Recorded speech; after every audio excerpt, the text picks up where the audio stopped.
Hello viewers, నేను doctor సుమా, consultant 39 fertility centre Vijayawada.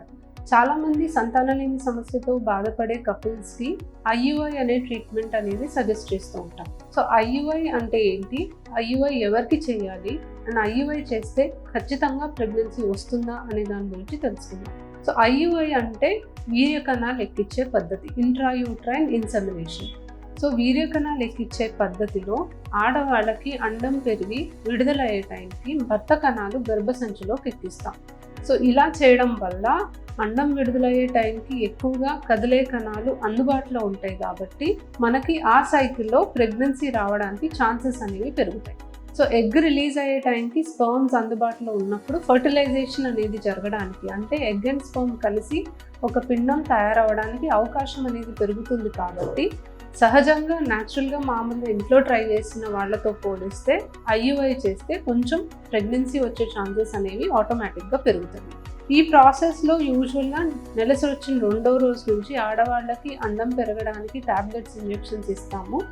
అండం పెరుగుతుందా లేదా అనేది ఫాలిక్యులర్ స్కాన్స్ ద్వారా చెక్ చేసుకొని అండం విడుదల అవడానికి ఇంజెక్షన్ ఇచ్చి అండం ఏ టైంకి విడుదలవుతుంది అనేది మనం టైమింగ్ కరెక్ట్గా చేసుకొని ఆ టైంకి శాంపుల్ అనేది తీసుకొని ప్రాసెసింగ్ చేసి, అంటే కదిలే కణాలు మాత్రం సెపరేట్ చేసి గర్భసంచిలోకి ఎక్కించడం జరుగుతుంది.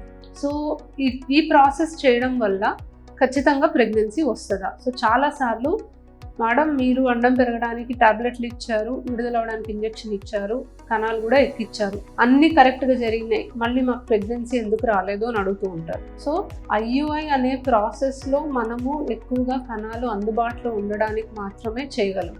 కణాలు అనేవి గర్భసంచిలో ఎక్కించిన తర్వాత ఆ స్పర్మ్స్ అనేవి ట్యూబ్లోకి రీచ్ అవ్వాలి, ట్యూబ్లో ఎగ్ అండ్ స్పర్మ్ కలవాలి, ఫర్టిలైజేషన్ జరగాలి, ఎంబ్రియో అనేది క్రియేట్ అవ్వాలి, తయారైన ఎంబ్రియో వచ్చి గర్భసంచిలో అతుక్కోవాలి. సో ఇవేవి కూడా మన కంట్రోల్లో ఉండవు కాబట్టి ఐయుఐ చేస్తే కూడా ఖచ్చితంగా ప్రెగ్నెన్సీ వస్తుంది అన్న గ్యారంటీ లేదు. సో ఐయుఐ అనే ప్రాసెస్లో సక్సెస్ రేట్ అనేది ఆ కపుల్ ఏజ్ని బట్టి, ఆ కపుల్కి ఉన్న కండిషన్ని బట్టి మారుతూ ఉంటుంది. బట్ డెఫినెట్లీ 100% ప్రెగ్నెన్సీ వస్తుందని అయితే లేదు. ఆన్ అన్ యావరేజ్ చూసుకుంటే మ్యాక్సిమం సక్సెస్ రేట్ 15 to 20% కంటే ఎక్కువ అయితే ఉండదు. కాకపోతే ఇంట్లోనే ప్రయత్నం చేస్తే డెఫినెట్లీ దీనికన్నా వర్స్ట్ సక్సెస్ రేట్ ఉంటుంది. కాబట్టి ఐయుఐ చేయడం వల్ల ఆ సైకిల్లో ప్రెగ్నెన్సీ వచ్చే ఛాన్సెస్ అనేవి పెరుగుతాయి.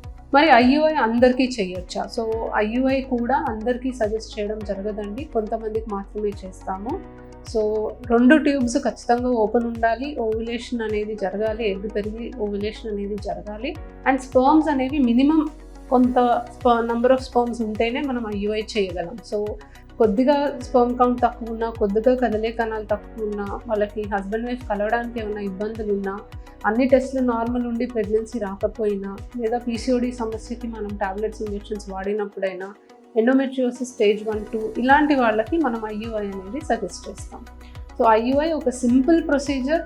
దీనికి సక్సెస్ రేట్ తక్కువైనా కూడా ఇంట్లో ప్రయత్నం చేస్తున్న వాళ్ళకి ప్రెగ్నెన్సీ రానప్పుడు డెఫినెట్లీ ఇది ఒక మంచి ఆప్షన్. Thank you.